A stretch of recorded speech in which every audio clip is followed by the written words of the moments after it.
The fan was ebony and silk black, as new Mourning, with a small painted panel on the outer guard stick that had always looked to anyone who cared to notice it like nothing more than a decorative flourish.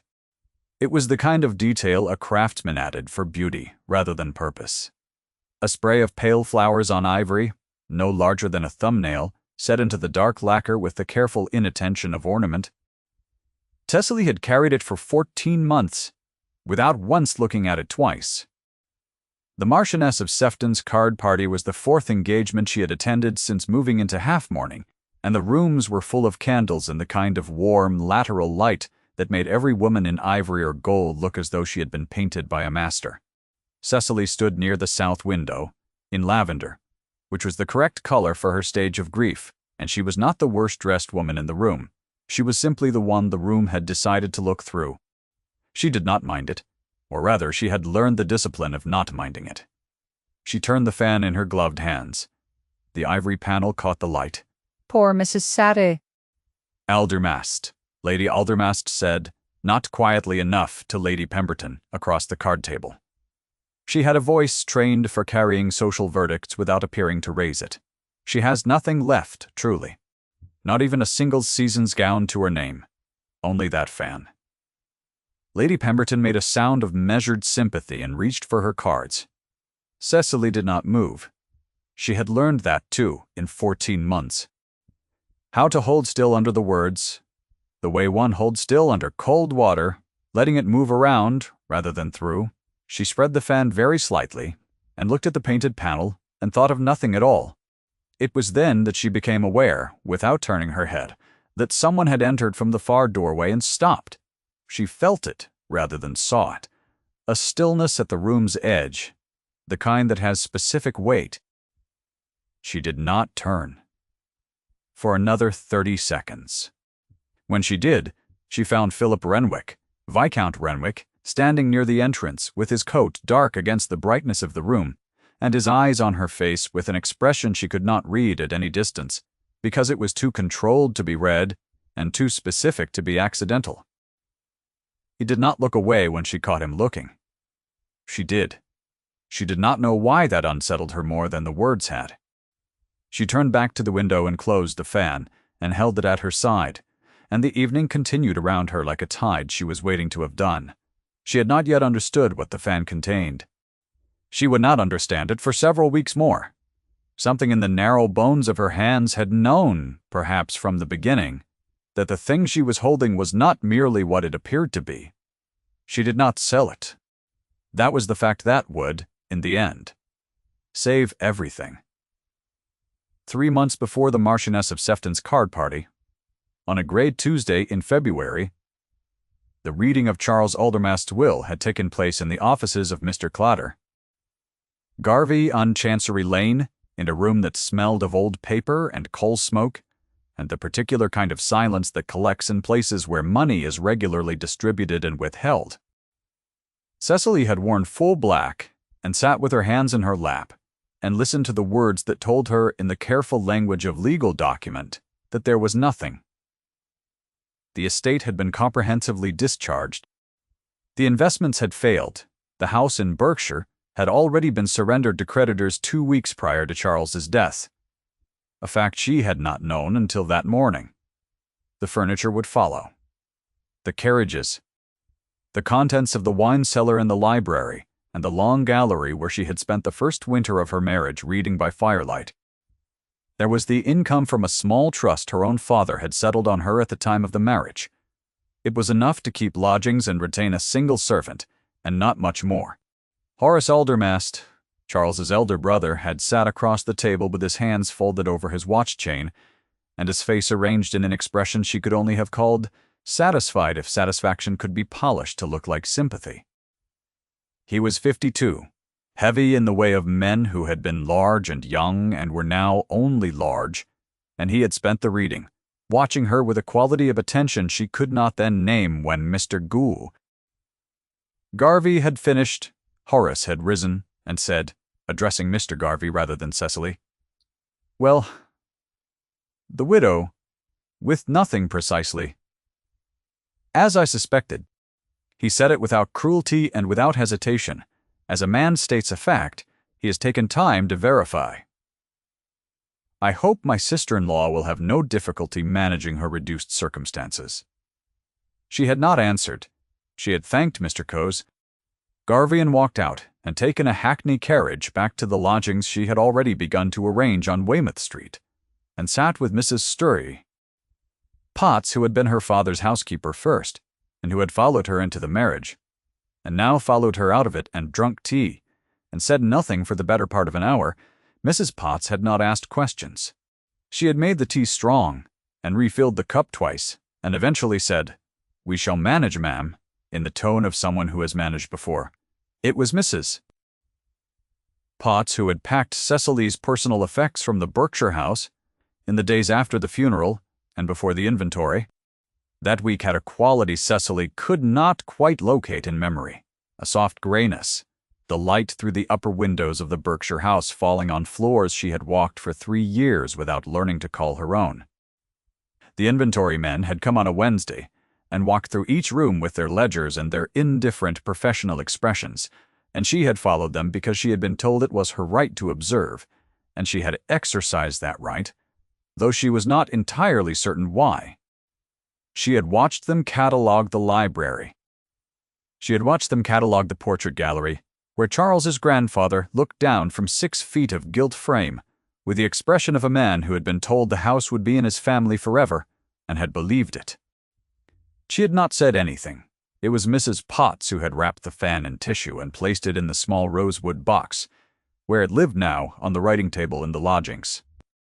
Cecily had kept it, because Charles had given it to her in the 2nd month of their marriage, before she had understood the particular species of man she had married, and she could not say whether she kept it from sentiment or from some other motive entirely.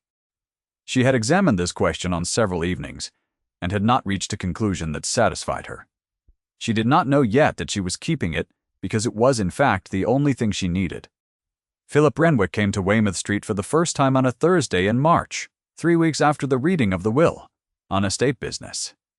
He was the co-executor, appointed alongside Mr. R. Garvey, and it fell to him to review the personal correspondence and any remaining private documents before the estate was formally closed. He had written first, correctly, to request an appointment. She had received him in the small parlor, which was clean and plain, and contained 1 good chair, a writing table, a low fire, and no ornament beyond the rosewood box. He had come with papers and remained perhaps 40 minutes, and conducted the business with the kind of precise, level courtesy that made clear he was neither comfortable in the room nor willing to show it. His voice was low and the sentences were short, and he looked at the papers, rather than at her for most of it. He looked at the box once. His eyes moved to it, and then moved away, and he said nothing about it, and she thought he had not really noticed it at all. She was wrong, but she did not know that yet. He said, at the doorway as he prepared to leave, "I am sorry for the conditions of the estate, Mrs. Aldermast. They were not as I had been given to understand." He said it carefully, as though the words had been chosen from a larger number of available words, and the rest had been set aside. "Thank you, my lord," she said. He put on his hat and went out into the March rain, and she stood at the window and watched the carriage until it was gone, and could not have said afterward why she watched it so long. The inventory of the estate's remaining contents, the last task to which Cecily was legally required to contribute, took place at Mr. Blank, Garvey's offices and 2 storerooms off Ludgate Hill in mid-April, on a morning of thin, cold sunlight that did not warm anything. She came because the law required her presence for the formal sign-off, and because she had found, in the months since February, that action kept her steadier than waiting. She helped Mrs. Potts carry the smaller boxes from the storeroom to the table. She did not ask anyone else to do it. She sat with the ledger, Mr. Shea. Garvey's clerk provided and wrote the inventory in her own hand, which was neat and quick and trained by years of her father's correspondence work in the years before her marriage, when she had served as his secretary without being called one. She was 3 pages into the ledger when she became aware that Lord Renwick was in the doorway. She did not know how long he had been there. He stood very still, which was she had begun to understand, his way of occupying a space without appearing to command it, and he was watching her right. Not watching the work, watching her face while she worked. And she felt this as a warmth she could not account for, a quality of attention that reached her through the back of her neck before she had turned to see it confirmed. What she did not know, and would not know until later, was that he had watched her for nearly 5 minutes before she became aware of him at all. He had intended to announce himself at once. He had not. He had stood in the doorway and watched her move with the clean economy of someone performing a task she had done many times before. And he had watched Mrs. Potts set a box at her elbow and she had lifted it without breaking the count she was keeping in her head, and he had watched the way she wrote the inventory, not hurriedly, and not with any visible reluctance, with the kind of competence that is born from having been useful for a long time before anyone noticed or thought to compensate. He had stood in the doorway and felt something shift in his chest that he did not name yet, because he was not a man who named things before he had decided what to do about them. She kept writing. When she reached the end of the page, she looked up. He was still there. "Lord Renwick," she said. "You need not remain," he said. "I can complete the remaining signatures." "I am already here," she said. "I would prefer to finish." He was quiet for a moment. She had learned to read his silences slightly. This one was surprise. "Very well," he said, and came and sat at the far end of the table and began with his own portion of the papers. And they worked in silence for the better part of an hour, and the room was cold, and the light was thin, and she felt, without understanding it, that something was being built between them, out of the silence itself, layered like sediment. Specific in texture, she did not know what it would become. She only knew that when they finished, and he held the door for her on the way out, she felt the ordinary absence of him as she stepped past. Her hands were cold. They had been cold all morning, she told herself. It was nothing more than that. The Harrington ball was the first proper ball Cecily had attended since emerging from full mourning, and she had gone because to refuse would have been to give the season more power over her movements than she was willing to grant it. She wore a gown of pale gray silk that had been retrimmed since the last season it was made for, and looked, she thought, exactly like what it was, a gown making the best of itself. She had no jewelry beyond pearl earrings that had been her mother's. She carried the fan. She was watching the dancing and not dancing, and had been doing so for the better part of an hour when Horace Aldermast appeared at her side. He was never careless, exactly. That was the quality that had always made her careful around him. His version of casual conversation had a kind of structural integrity that casual conversation ordinarily lacked. The questions had load-bearing walls. "You are managing well, I hear," he said. "Your lodgings on Weymouth Street are quite respectable." "They are adequate," she said. He looked at the fan in her hands. "I did not see that on the inventory." "It was not on the inventory," she said. "It is a personal item. A gift." His gaze stayed on it a moment too long. "I thought Charles's personal gifts to you were quite limited in the end." "In the end," she said, very steadily. "Yes." He looked at her then, and she felt the inspection, in it methodical and not entirely hidden.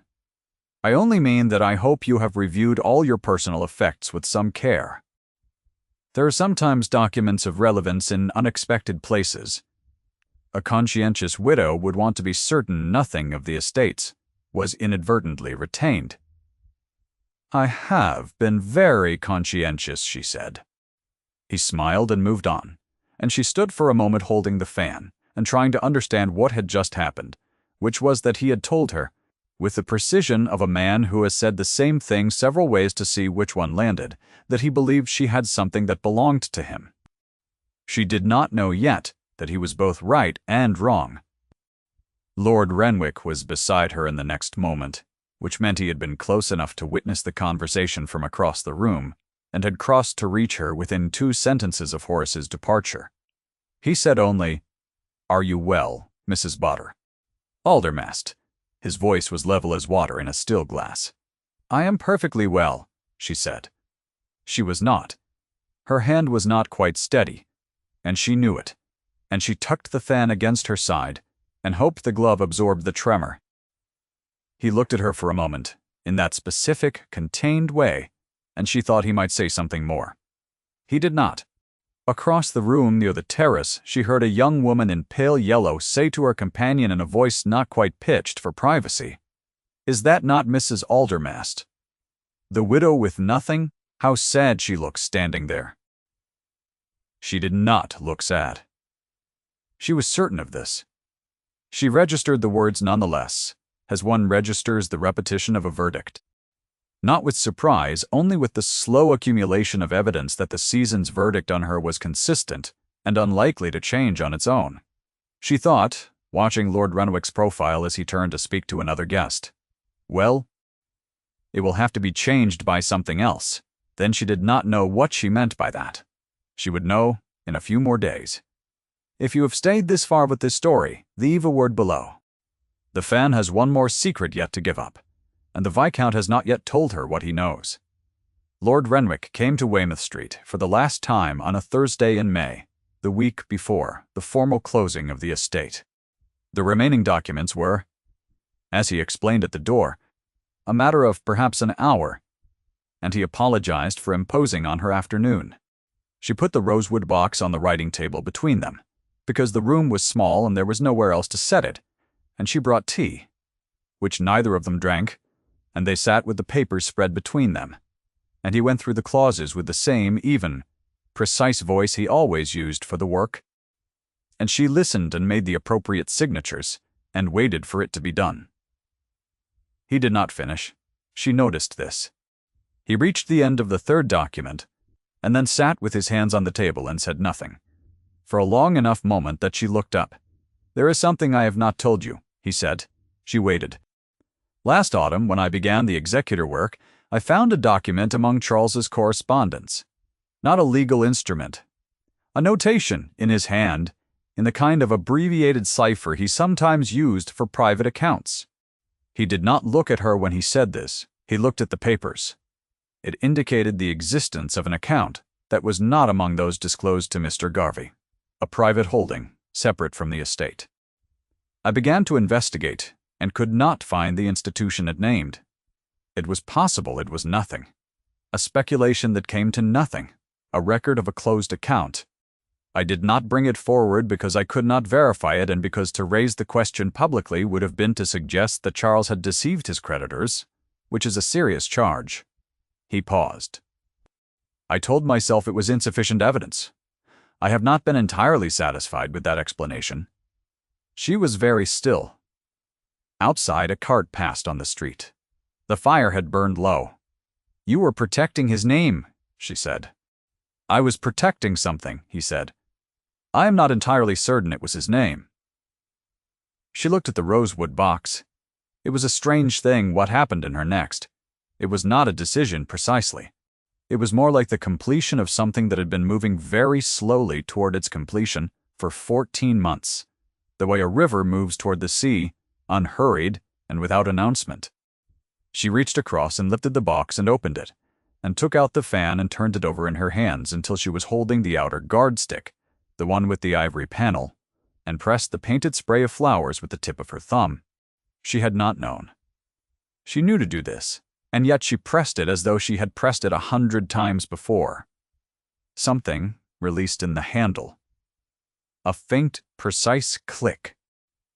The hollow core of the outer stick opened like a small drawer, no wider than 2 fingers, and from inside it, she drew a slip of paper that had been folded to the dimension of a blade 4 times over, and flattened to the thinness of vellum. She set it on the table between them. Neither of them moved to take it up immediately. The room was very quiet. She could hear her own breathing. He unfolded it first. His hands, she noticed, were not entirely steady, which was the first time she had seen that. The paper contained a column of notations in Charles' hand, the same abbreviated cipher Lord Renwick had described.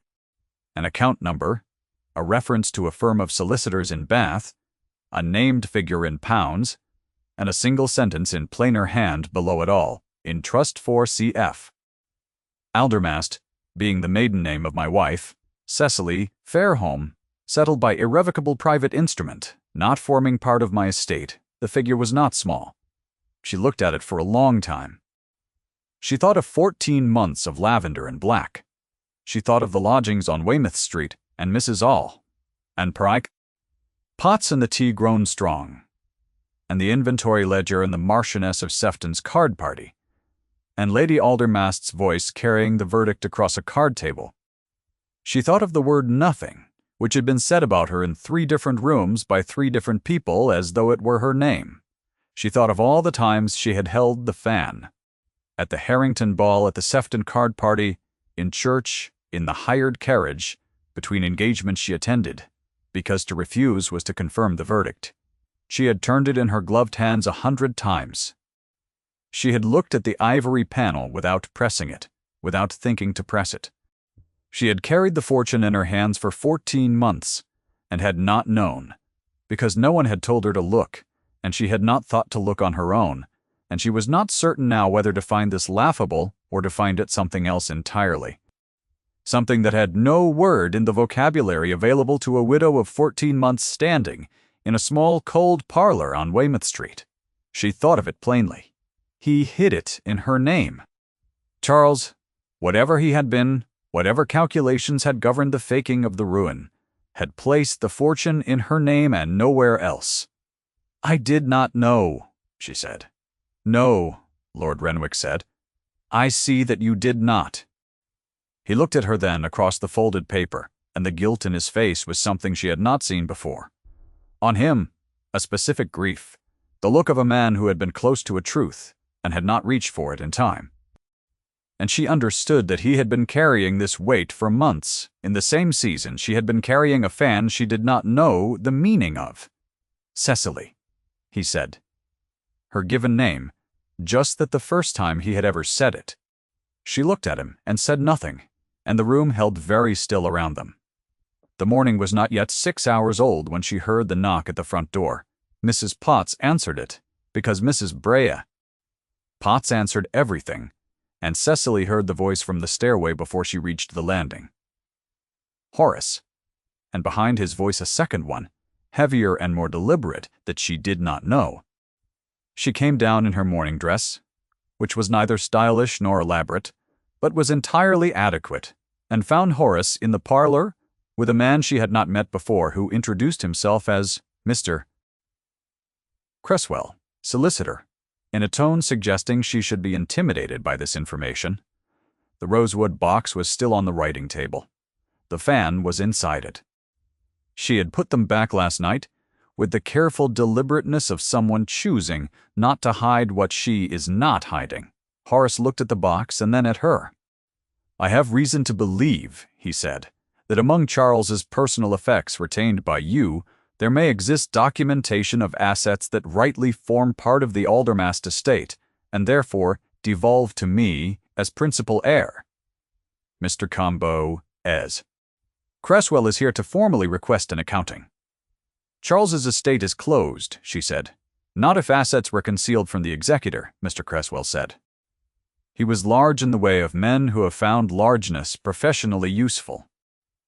"If it can be shown that your late husband deliberately withheld holdings from the estate settlement, those holdings remain subject to the legal claims of the remaining family.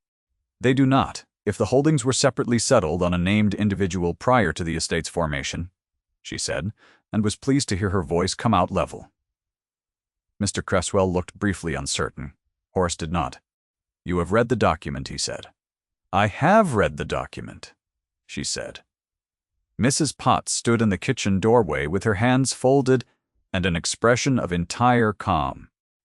Cecily looked at her brother-in-law, at the quality of certainty in his face that had been built over 52 years of a world that had always confirmed him, and she felt something she would not later be able to name precisely, a combination of steadiness and outrage, and an odd clarity, like the feeling of drawing a very clean line. She was aware of her own hands, which were folded in her lap and quite still. She was aware of Mr. Cresswell's professional weight, filling the small parlor.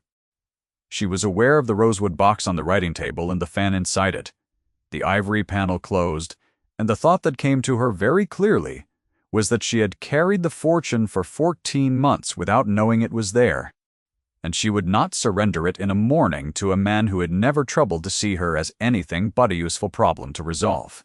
"I have sent for Mr. Garvey," she said.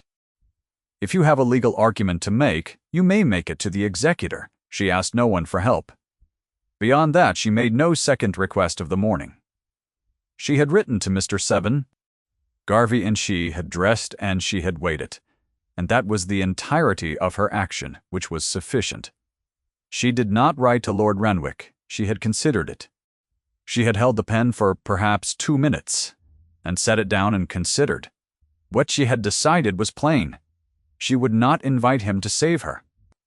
If he came, he would come for his own reasons, and those reasons would be his own. And that would mean something different than if she had asked. She had learned something about the difference. In 14 months. The offices of Mr. Decay Denver Garvey on Chancery Lane were the same building where the will had been read 16 months prior on the same grey February Tuesday when Horace had first said the words that named her. The same coal smell, the same old paper silence, the same proportion of rooms and windows and the specific quality of light that entered through north-facing glass and refused to warm the floor.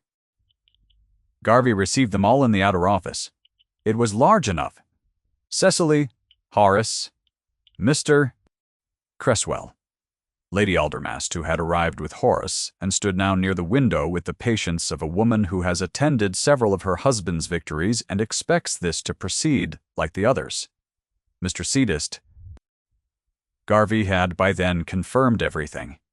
He had contacted the Bath firm in the 40 minutes between Cecily's note and Horace's arrival, because Mr. Garvey was a meticulous man who did not like to begin a legal proceeding without knowing which way it ended. He set the relevant instruments on the table without comment. The trust had been established 18 months before Charles Aldermast's death. It named Cecily Fairholme Aldermast as sole beneficiary. The holdings were considerable. They did not form part of the estate because they had been placed in trust before the estate's final accounting, and named a specific individual rather than the estate itself. This was, as Mr. Midiast Garvey explained quietly, entirely legal, and the creditor's claims had been settled from the estate's visible assets, which had been legitimately exhausted. Charles had, for whatever reason, preserved the fortune he had publicly appeared to lose. He had done so under her name. He had put the map inside the fan and given her the fan in the second month of their marriage, and she had carried it through 14 months of nothing, and had not known. Mr. Cresswell was explaining the nature of his client's claim in terms that grew progressively less certain, as Mr. Garvey's replies grew progressively more specific. When the door to the outer office opened, Lord Renwick came in without knocking, which was not his usual habit, which told her something. He wore his dark coat, and his hat was in his hand, and he looked at the room, at its occupants, at Cecily, in one controlled survey. Horace said before Lord Renwick could speak, "The fortune is part of the estate. Whatever the instruments say, she could not have known, and so the assets were inadvertently retained. The estate's claims take precedence." It was. Mr. Cresswell had explained to him a thin argument. Horace was making it anyway, because Horace had spent 52 years making arguments from a position of confidence. And the position of confidence was not yet entirely gone. Lord Renwick looked at him for a moment. Not a long moment. He turned, and the turn was a specific thing, a deliberate reorientation of the room's gravity, and looked at Cecily, and then looked back at Horace. "She is under my protection," he said. "She has been from the first." 12 words. Level as a surveyed road. Not a speech. Not a declaration of the kind that could be argued with in legal terms or social ones. A statement of procedural fact that was also in the way of this man, a statement of something that had been true for months before he said it aloud. The room was very quiet. Lady Aldermast, near the window, made a small controlled movement with her fan, which was not black, and did not contain anything of significance. Horace looked at Lord Renwick, and then at Mr. Cresswell, and Mr. Bree. Cresswell did not look back, which was its own answer. Mr. Garvey said, in his usual precise voice, that the instruments were clear and the trust was legally unimpeachable. And if Mr. Plaisher, Cresswell had additional arguments, they could schedule another appointment, but that in his view the matter was concluded. It was not the kind of ending that arrived with noise. The room did not change in temperature. The coal smell did not lift. No one wept or cried out or looked gratified. Horace put on his hat and took his wife's arm, and they left, and Mr. Cresswell followed, and Mr. Steen. Garvey shook Cecily's hand and said he would have the relevant documentation forwarded to Weymouth Street by the end of the week. She stood for a moment in the office after the others had gone, with Lord Renwick beside her, and did not quite know what to do with the silence. "You came," she said. "I did not receive a note," he said. "No," she said. "Wids." He was quiet for a moment. "I came anyway," he said, "because the estate is my business, until it is formally closed, and it is not closed." He paused. "And because I did not like to think of you here without someone who had your interest rather than the fortunes." She looked at him. He was not an easy man to look at directly. He had the face of someone who had trained himself to be unreadable as a form of protection and had largely succeeded, and yet there were moments, and this was one of them, when the training gave way just slightly, just enough to show the specific weight of what was behind it.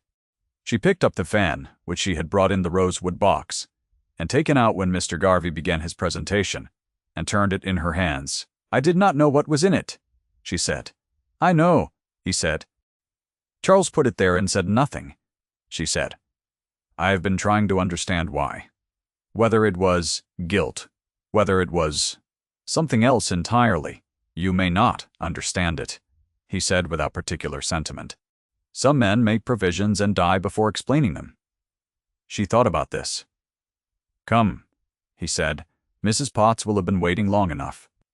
It was the kind of sentence he spoke when he meant something larger than the sentence, and she had learned to hear what lived behind the short, declarative form. They walked out of the offices on Chancery Lane into the late May afternoon, which was mild and bright in the specific way of London spring, when the light is young and the trees in the squares are fully leafed and the city smells of something that is almost hopeful. The streets were busy, and they walked at a proper distance and did not speak much, which was not uncomfortable. She had found over the months of estate business and inventory and the Marchioness of Sefton's card party and the Harrington ball, that silence with him was not an absence of communication. Mrs. Potts had tea waiting. She was at the door when they arrived, which meant she had been watching for the carriage, and she took Cecily's gloves and Lord Renwick's hat with an expression of complete serenity, and went to the kitchen. Cecily set the rosewood box on the mantel. She took the fan out and set it beside the box, the outer stick uppermost, the ivory panel face outward. The spray of painted flowers caught the afternoon light from the window, small and exact and quiet. Lord Renwick stood in the center of the small parlor, which he filled rather more than a small parlor naturally accommodated, and looked at the fan on the mantel. "Will you keep it?" he asked. She considered this seriously. The fan had been a gift from a man who had deceived her about almost everything except, it turned out, the most material question. It was the vehicle of a secret she had carried unknowing for 14 months. It was an object of considerable history, most of it not simple. "I have not decided," she said. He nodded as though this were a satisfactory answer, which she thought perhaps it was. The tea came. They sat with the small table between them, which was different from the writing table that had held the papers on all the estate business evenings. Different in some quality she could not name, but could feel in the quality of the air. The estate was closed. He had no further legal business that required him to be in this room. He had come to the offices on Chancery Lane without a note, without a request, without obligation. She poured the tea because it was her parlor and her teapot, and he did not reach for them. "I owe you an account," he said.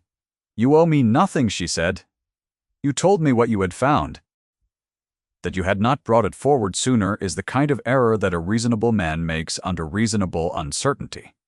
"I was not certain," he said, "that my reasons were entirely reasonable." She looked at him. Charles and I had not spoken for 2 years before his death, he said. We had been at school together.